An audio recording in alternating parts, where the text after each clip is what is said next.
നമസ്കാരം. റാഫ്റ്റർ ഫുട്ബോളിലേക്ക് അവർക്കും സ്വാഗതം. അതിനിർണായകമായ പോരാട്ടത്തിനാണ് സാബി അലോൺസോ ഒരുങ്ങുന്നത്. യുവേഫ ചാമ്പ്യൻസ് ലീഗിൽ നാളെ രാത്രി ഇന്ത്യൻ സമയം 1:30, അതായത് സാങ്കേതികമായിട്ട് വ്യാഴാഴ്ച പുലർച്ചെ ഇന്ത്യൻ സമയം 1:30 ഒളിമ്പിയാക്കോസിനെയാണ് റയൽ മാഡ്രിഡ് നേരിടുന്നത്. ഗ്രീസിൽ വെച്ച് അവേ മത്സരമാണ്.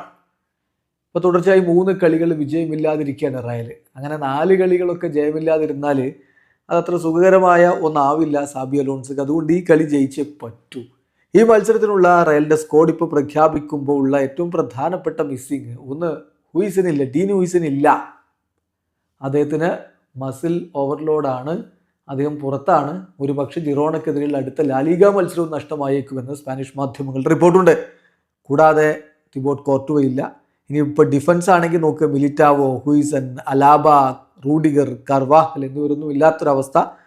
അപ്പം ഒരുപാട് പ്രതിസന്ധികൾ തന്നെയാണ് എന്ന് പറയേണ്ടി വരും. എന്തായാലും റയലിൻ്റെ ഈ മത്സരത്തിനായിട്ട് പ്രഖ്യാപിച്ചിരിക്കുന്ന സ്ക്വാഡ് നോക്കാം. ലൂനിൻ, ഫ്രാൻ ഗോൺസാലസ്, ഹാവി നവാറോ എന്നിവരാണ് ഗോൾ കീപ്പർമാരായിട്ടുള്ളത്. ഡിഫൻസിൽ ട്രെൻഡും അസൻസിയോയും കറേറസും ഫ്രാൻ ഗാർഷിയും മെൻഡിയുമാണുള്ളത്. വ്യക്തമാണല്ലോ. അപ്പോൾ ഇതാണ് ഡിഫൻസിൻ്റെ ഒരു അവസ്ഥ. പലരും മിസ്സിംഗ് ആണ്. മധുരയിൽ ബെല്ലിംഗാമും കമവിംഗയും വാൽവർദയും ഷൂമനിയും ആർദ ഗ്യൂളറും സെബയോസുമുണ്ട്. മുന്നേറ്റത്തിൽ വിനി ജൂനിയറും എൻട്രിക്കും എംബാപ്പയും റോഡ്രിഗോയും ഗോൺസാലയും ബ്രാഹിമുമാണുള്ളത്.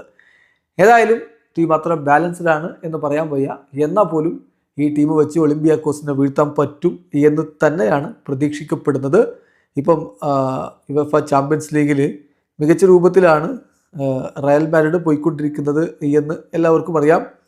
അവർ 4 കളികളിൽ നിന്ന് 3 വിജയമുണ്ട്, 9 പോയിന്റ്. ലിവർപൂളിനോട് അവർ തോറ്റിരുന്നു എന്നുള്ളത് മറക്കുന്നില്ല. എന്നാൽ പോലും 9 പോയിന്റായിട്ട് അവർ 7ാം സ്ഥാനത്താണ്. അതുകൊണ്ടാണ് മികച്ച രൂപത്തിൽ എന്ന് പറഞ്ഞത്. ടോപ്പ് 8 കിട്ടിയാൽ റൗണ്ട് ഓഫ് 6 കടക്കാൻ പറ്റുമല്ലോ. പക്ഷേ നല്ല കോമ്പറ്റീഷൻ തൊട്ട് പിന്നാലെ വരുന്നുണ്ട് എന്നുള്ളതും മറക്കേണ്ടതില്ല. അതിലും ഒളിമ്പിയാക്കോസ് 4 കളികളിൽ നിന്നാകെ 2 പോയിന്റുമായിട്ട് മാത്രം നിൽക്കുകയാണ്. ഒറ്റ കളിയും ജയിച്ചിട്ടില്ല. അതുകൊണ്ട് സാബി അലോൺസോക്ക് ഇത് സുവർണാവസരമാണ് വീണ്ടും ടീമിനെ വിജയ വഴിയിലേക്ക് എത്തിക്കാൻ. വീഡിയോ അവസാനിക്കുന്നു. ഫുട്ബോൾ ലോകത്തെ കൂടുതൽ വിശേഷങ്ങളുമായി റാഫ്റ്റോക്സിൻ്റെ എത്താം.